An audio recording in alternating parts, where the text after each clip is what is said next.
Hello मेरे प्यारे साथियों, नमस्कार। स्वागत है आपका स्टडी रूम में। आज हम लोग जेएसएससी पीजीटी जो मैथमेटिक्स का पेपर हुआ था उसके एक्सपेक्टेड कट ऑफ की बात करेंगे कि आखिर कितना हम लोग अंदाज़ा लगा सकते हैं कि इतना कट ऑफ जाएगा और इतना हमने सॉल्व किया होगा तो हमारा सिलेक्शन हो जाएगा। तो बिल्कुल मैं टू द पॉइंट बात करूंगा, आप लोग वीडियो में अंत तक बने रहिएगा, चीज़ों को बस समझने का प्रयास करिए।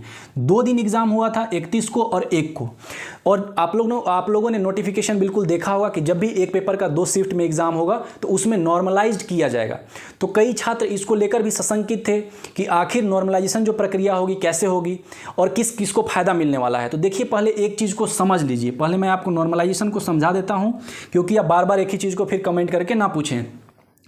देखिए, नॉर्मलाइजेशन जो होगा, 150 नंबर जो क्वेश्चन आया, 31 तारीख की मैं बात कर रहा हूँ, और 1 तारीख में भी 150 प्रश्न आए।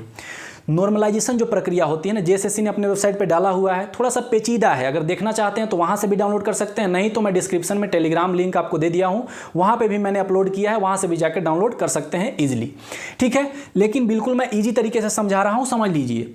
31 तारीख को मान लीजिए बिल्कुल हलवा पेपर आया था। हलवा मतलब एकदम ईजी आया था। ठीक है, अब ये मैं बस एक अनुमान लगा रहा हूँ, जितना मैंने रिव्यू वगैरह लिया है उसके अनुसार। नहीं तो कोई स्टूडेंट बोलेंगे नहीं सर आप तो गलत बोल रहे हैं, 31 तारीख को बहुत ज़्यादा टफ आ गया था। एक व्यक्ति के बोलने से, एक स्टूडेंट के बोलने से नहीं होता है, क्योंकि हमारे और आपके पास डेटा नहीं है। वो जेएसएससी डिसाइड करेगी और वो एवरेज के अनुसार डिसाइड करती है। जैसे कि 10,000 स्टूडेंट कुल मान लीजिए कि पार्टिसिपेट किए, यहाँ पर आए एग्जाम देने। अब उसमें जो 5,000 स्टूडेंट का कितना स्कोर आ रहा है, कितना उन्होंने क्वेश्चन सॉल्व किया है, उसके अनुसार जेएसएससी डिसाइड करेगी कौन सा टफ था, कौन सा इजी था। ये चीज़ समझ गए होंगे। तो हम एक मान लेते हैं कि 31 तारीख को बिल्कुल हलवा पेपर था, इजी था, और इसमें जो 5,000 स्टूडेंट हैं, जो एवरेज स्टूडेंट हैं, उन्होंने सॉल्व कर दिया 130 प्रश्न। ठीक है, और जो सेकंड जो 1 तारीख वाला जो पेपर था, इसमें से 150 में से सॉल्व कर दिया इन्होंने 100 प्रश्न मान लीजिए सॉल्व कर पाए, क्योंकि बहुत ज़्यादा टफ पूछ दिया गया था। अब इनके साथ पार्शलिटी ना हो, ये बोलेंगे कि हमारे साथ तो अन्याय हो गया ना, अब हम लोग कट ऑफ को पार ही नहीं कर पाएंगे, बहुत ज़्यादा हम लोग, इनसे तो बहुत कम आ गया ना। तो इसीलिए नॉर्मलाइजेशन में क्या किया जाता है कि इनका जो मार्क्स है वह बढ़ा दिया जाता है कभी भी। दूसरी चीज़ जो कमेंट करके कुछ स्टूडेंट पूछ रहे थे, इनका मार्क्स घटता नहीं है, इस चीज़ को ध्यान में रखिएगा। हो सकता है कि +1 1 ही नंबर बढ़े, +2 2 ही नंबर बढ़े, ठीक है, +3 3 नंबर बढ़े, या फिर 1 भी नंबर ना बढ़े। Rare of the rarest case में बिल्कुल एकदम हलवा क्वेश्चन और भी ज़्यादा पूछ दिया गया ना, 150 में से 140 145 बहुत आ रहा है, और rare of the rarest case होता है, उसमें कुछ मार्क्स कम होते हैं, ऐसे नहीं कम होता है। ठीक है, इस चीज़ को आप बिल्कुल ध्यान में रखिएगा। ठीक है, तो ये चीज़ समझ में आ गया होगा कि इनका 1-2 नंबर ही बढ़ेगा, लेकिन इनका जो मार्क्स बढ़ेगा ना, इनका ज़्यादा बढ़ जाएगा। हो सकता है 30 से 35 मार्क्स बढ़ जाए, 30 से 35 मार्क्स इनका बढ़ जाए, जो टफ वाला पेपर रहेगा। अब इसमें फ़ायदा किसको होगा? देखिए, मैं बता दूं कि फ़ायदा किसको होने वाला है। टफ वाले पेपर में अगर जिन्होंने अच्छा खासा जिन्होंने सॉल्व किया होगा, चाहे वो अच्छे से पढ़ के गए हों, उससे सॉल्व किया हो, या फिर तुक्का के आधार पर, भगवान भरोसे मतलब उनका तुक्का लगाया हो, और बिल्कुल जब वो आंसर की मिलाएंगे तो उनका मतलब अच्छा खासा उन्होंने सॉल्व कर लिया हो, उनका बिल्कुल 100% गारंटी रखिए कि उनका एग्ज़ाम हो जाएगा। क्योंकि टफ वाले जो शिफ्ट होते हैं ना, तो उसमें ज़्यादा मार्क्स बढ़ते हैं, इस चीज़ को ध्यान में रखिएगा। लेकिन ऐसा नहीं है, जैसे मान लीजिए एक मैं बात बता रहा हूँ कि 100 जो प्रश्न थे, अब इसमें कई लोग जो हैं, मान लीजिए 80 ही उनका आ रहा है। अब 80 आ रहा है तो 80 में अगर 35 कर लीजिए, 80 में 35 कर लीजिए तो कितना आया? 80 में 35 किएंगे तो 115।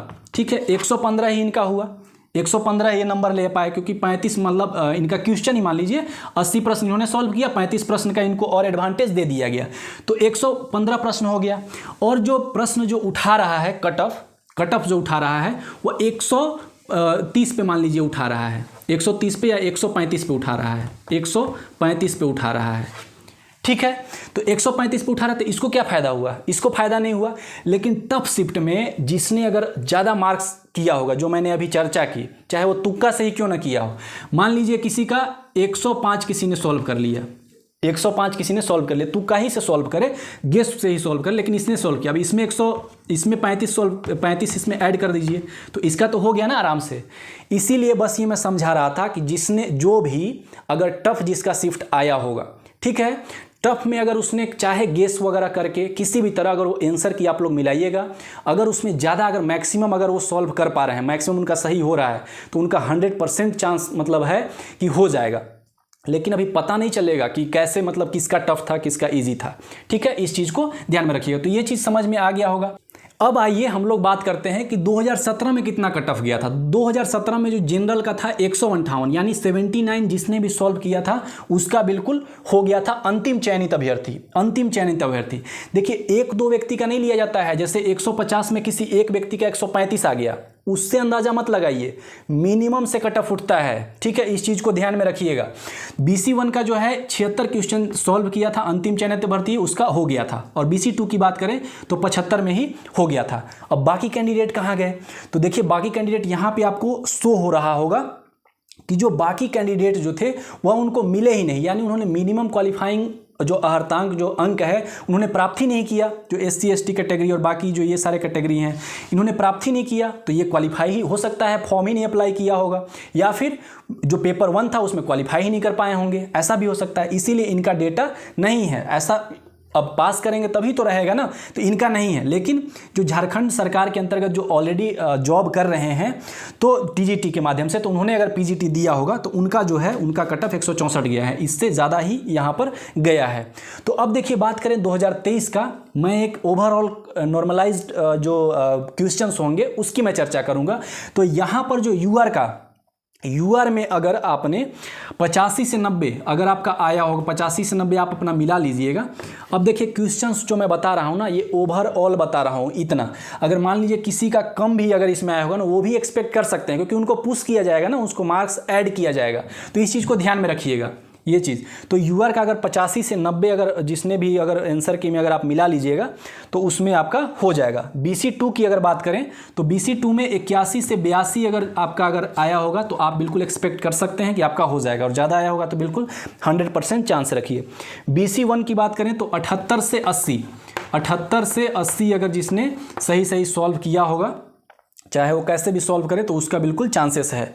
अब यहाँ पर देखिए SC ST हो गया। EWS का तो बिल्कुल अंदाज़ा लगा सकते हैं, पहले नहीं था लेकिन अभी यहाँ पर EWS सब लोग लेने लगे हैं। तो 82 से 84 अगर इन्होंने किया होगा तो इनका बिल्कुल चांसेस है EWS का। अब SC ST का डाटा जो था वो पहले भी नहीं था 2017 में, लेकिन इस बार मुझे पूरा विश्वास है कि इस बार जो भी अप्लाई किए होंगे SC ST कैंडिडेट वो बिल्कुल पेपर 1 भी क्वालिफाई करेंगे और उनका सिलेक्शन भी होगा। ठीक है, मुझे पूरा उम्मीद है और आप लोग बिल्कुल उम्मीद पर खरा उतरिएगा, क्योंकि पिछला बार कोई ऐसे अर्हतांक वाले जो अभ्यर्थी थे वो प्राप्त ही नहीं कर पाए थे, तो इसीलिए उनका नहीं हुआ था। लेकिन इस बार होगा। SC का जो है तो SC में 63 से 66 भी अगर आपने सॉल्व किया होगा ना प्रश्न सही तो आपका पूरा चांसेस है कि हो जाए। और ST का अगर बात करें तो 60 से 62 भी अगर आपने किया होगा तो आपका पूरा चांसेस है। हो सकता है कि ये जो क्वेश्चंस मैं बता रहा हूँ ये कम भी हो सकते हैं, हो सकता है कि इससे कम भी अगर आप लाएंगे ना तब भी आपका हो जाए, पूरा चांसेस है। ठीक है, और अगर इनका अगर मैं बात करूँ तो 2017 में भी इनका नहीं बताया गया था, और इसमें भी हो सकता है कि कैंडिडेट ना मिले। ठीक है, लेकिन अगर आप लोग कमेंट करके बताइएगा कि जो भी जो फिजिकली डिसेबल्ड जो भी कैंडिडेट्स हैं तो उन्होंने कितना सॉल्व किया है और वो एग्ज़ाम दिए हैं या नहीं दिए हैं, पहले एक बार हमको कमेंट करके बताइएगा। लेकिन इनका है कि इनका भी कम जाएगा, ये चीज़ ध्यान में रखिएगा कि इनका बिल्कुल अगर इन्होंने कम क्वेश्चंस भी अगर इन्होंने सॉल्व किए होंगे तो बिल्कुल इनका सिलेक्शन हो जाएगा। इस प्रकार से आप लोग देखें कि मैंने एक एक्सपेक्टेड क्वेश्चंस की बात की ये सारे, तो आप लोग अपने अपने कैटेगरी वाइज आप लोग देख लिए होंगे। अगर इसमें भी अगर आपको कुछ डाउट लग रहा है तो कमेंट करके ज़रूर बताइएगा। आशा है ये वीडियो आपको बिल्कुल पसंद आया होगा। धन्यवाद, मिलते हैं हम लोग अगले वीडियो में।